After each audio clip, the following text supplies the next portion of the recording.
The year is 2002, and you just hopped on your motor vehicle to go on a drive. Where are you going on that drive? What destination awaits you at the end of your journey? Why don't more people talk about this underrated gem on the PlayStation 2? Well, in this video, we'll be talking about the blissful and wonderful emptiness of road trip adventure. You may also know it as Everywhere Road Trip and the Churro Q HG2, as it has many different names, but that's not important for what we are covering. Now, going a little bit out of order of how I asked my question, have you ever heard of this game? Do you know that it's an open world car PG, with car and RPG being a portmanteau of words? Yeah, it's exactly what it sounds like. You traverse the map in this chibi looking car and go on a quest to win the Grand Prix. Traveling from city to city, or town to town, looking for races to get qualified for that. But what if I told you that this doesn't really matter, as I've already talked about this game before, and I'm sorry about this.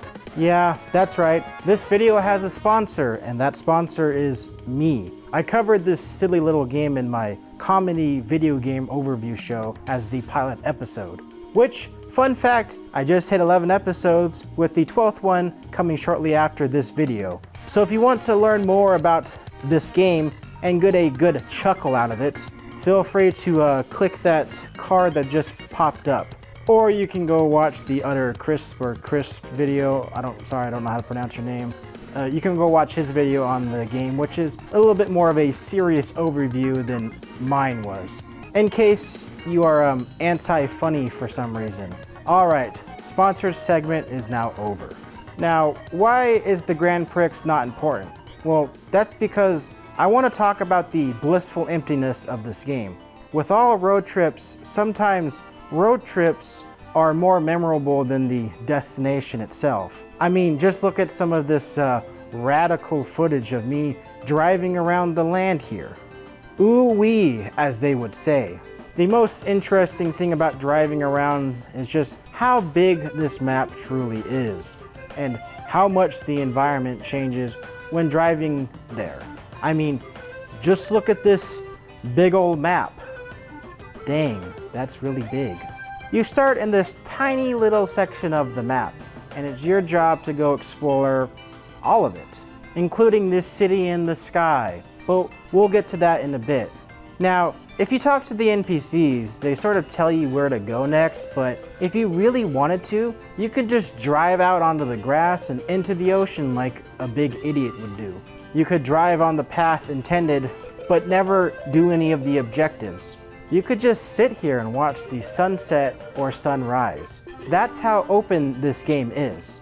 Now let's talk about the various cities. If you are a cool gamer and you already watched my Gaming Hour episode that I plugged earlier, you'll recognize this footage. I'm too lazy to make a new graphic about this, so you're just gonna have to get over it. You have 9 cities and towns in this game. The first one is Peach Town, basically where everyone spawns in and starts their adventure. Then there is the Japanese countryside with a castle type city, which makes sense because this game was made in Japan, hence the name I mentioned earlier in this video. You also got this Las Vegas inspired city called San Paulos, as well as 2 small towns called Chestnut Canyon and Mushroom Road. Next you have this snowy mountain village called White Mountain. And in this town, you drive out into the ocean to get to Papaya Island, which eventually will get you to Cloud Hill. That's so many places to visit, and there's even stuff that I haven't talked about yet. And yes, I hear you click-clacking on your keyboards about how I missed My City, which is the unlockable city that lets you recruit people into your timeshare-ass city and build a whole new community that has a bunch of stuff. Like, look at this weird movie theater that plays the credits of the game. How wacky. There's also other things you can do in your own city, but that depends on how many NPCs you invited to your city. Like talking to this guy right here leads them to coming to my city and opening up some shop or house. That's pretty neat. Oh, and if you are wondering, you do get your own pad to chill in and see all your trophies and emails and whatnot. This could also be a good hub for replaying minigames that you unlock throughout your journey. Yes, I hear you in the back. You are curious about this game now, huh? That's right, you go out and explore the nooks and crannies of this huge overworld, and you will get rewarded with some various mini-games. For the footage I captured specifically for this video, I stumbled upon this cave that had this dodge the barrels minigame, but unfortunately there was no big gorilla throwing them at me. I also looked at this original Rocket League again and went gambling on the roulette table as you do. Even in this wacky car world, you could lose your money. How cool is that? You know what else is cool? Driving into random NPCs' houses.